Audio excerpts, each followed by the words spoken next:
time for Chapter 18 of The Sword in the Stone by T.H. White. Looks like Wart is going to get turned into a bird. Let's see what happens.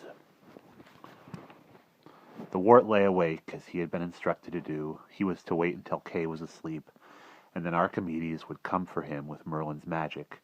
He lay under the great bearskin and stared out of the window at the stars of spring, no longer frosty and metallic, but as if they had been new washed and had swollen with the moisture. It was a lovely evening without rain or cloud. The sky between the stars was the deepest and fullest velvet, framed in the thick western window. Aldebaran and Betelgeuse were racing Sirius over the horizon. The hunting dog Star, looking to his master Orion, who had not yet heaved himself above the rim. In at the window came the unfolding scent of benighted flowers, for the currants, the wild cherries, the plums, and the hawthorn were already in bloom, and no less than 5 nightingales were holding a contest of beauty among the bowery of the looming trees. Wart lay on his back with his bearskin half off him and his hands clasped behind his head. It was too beautiful to sleep, too temperate for the rug. He watched out at the stars in a kind of trance. Soon it would be summer again, when he could sleep on the battlements and watch these stars hover as close as moths above his face, and in the Milky Way at least, with something of the mothy pollen. They would be at the same time so distant that unutterable thoughts of space and eternity would baffle themselves in his sighing breast, and he would imagine to himself how he was falling upward, higher and higher amongst them, never reaching, never ending, leaving and losing everything in the tranquil speed of space. He was fast asleep when Archimedes came for him. "Eat this," said Archimedes, and handed him a dead mouse. The Wart felt so strange that he took the furry atomy without protest, and popped it into his mouth without any feeling that it was going to be horrid. And so he was not surprised when it turned out to be excellent, with a fruity taste, like eating a peach with the skin on, though naturally the skin was not so nice as the mouse. "Now we had better fly," said the owl. "Just flip to the window-sill here to get accustomed to yourself before we take off."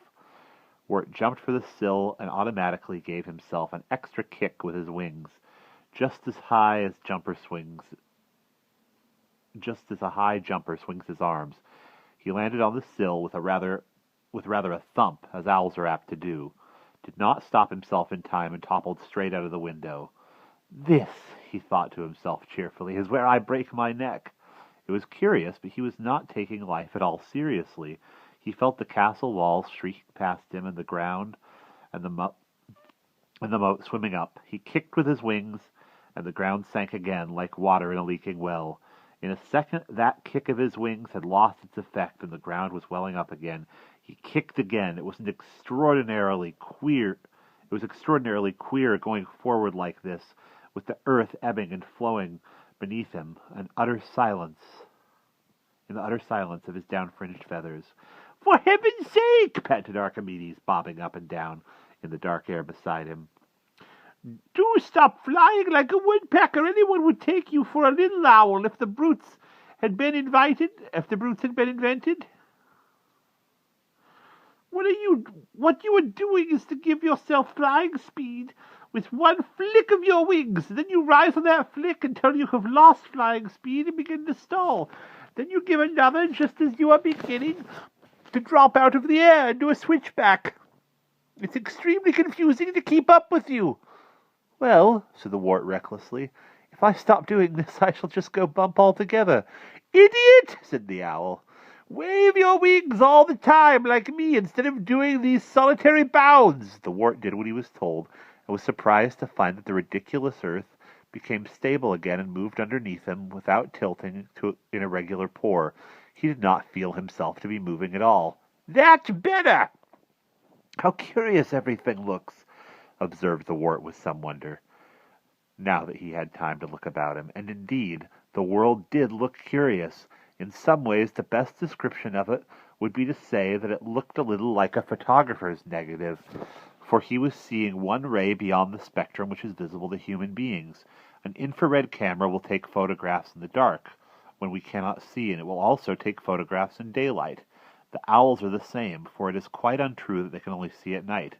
They see in the day just as well, only they happen to possess the advantage of seeing pretty well at night also, and so they naturally prefer to do their hunting then, when other creatures are more at their mercy. To the wart, the green trees would have looked whitish in the daytime, as if they were covered with apple blossoms, and now, at night, everything had the same kind of different look. It was like flying in a twilight which had reduced everything to shades of the same color, and in the twilight there was a considerable amount of gloom. "Do you like it?" asked the owl. "I like it very much.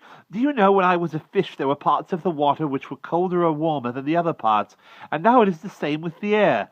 "The temperature of both," said Archimedes instructively, "depends upon the vegetation of the bottom. Woods or weeds, they make it warm above them." "Well," said the wart, "I can see why the reptiles who had given up being fishes decided to become birds. It certainly is fun."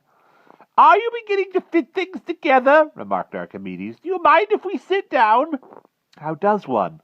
"You must stall. That means you must launch yourself upwards until you lose flying speed, and then, just as you feel yourself beginning to tumble, why, you sit down. Haven't you ever noticed how birds usually fly upwards to perch? They don't come straight down at the branch, but dive below it, and then rise. At the top of their rise, they stall and sit down." "But birds land on the ground too. And what about mallards in the water? They can't rise to sit on that." "Well, it's perfectly possible to land on flat things, but more difficult. You have to glide in at stalling speed all the way, and then you increase your wind resistance by cupping your wings, dropping your feet, tail, etc. You may have noticed a few birds do it really gracefully. Look how a crow thumps down, and how the mallard splashes. The spoon-winged birds, like heron and plover, seem to do it best. As a matter of fact, we owls aren't so bad at it ourselves." "And the long-winged birds, like swifts, I suppose they are the worst, for they can't rise from a flat surface at all." "The reasons are different," said Archimedes. "Yet the fact is true. But need we talk on the wing? I am getting quite tired." "So am I."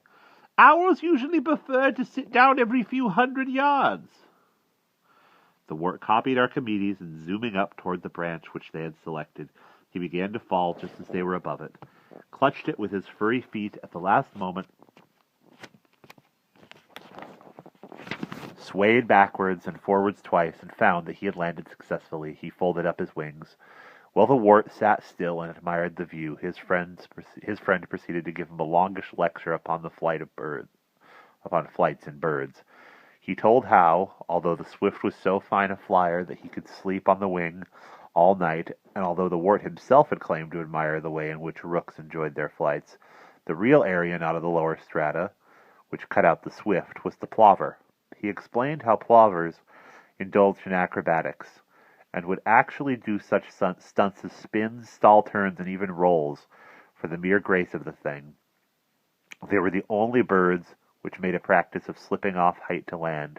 Wart paid little or no attention to the lecture, but got his eyes accustomed to the strange tones of light instead, and watched Archimedes out of the corner of one of them. For Archimedes, while he was talking, was absent-mindedly spying for his dinner. This spying was an odd performance. You know how a spinning top is beginning to lose its spin slowly, describes circles with its highest point before falling down.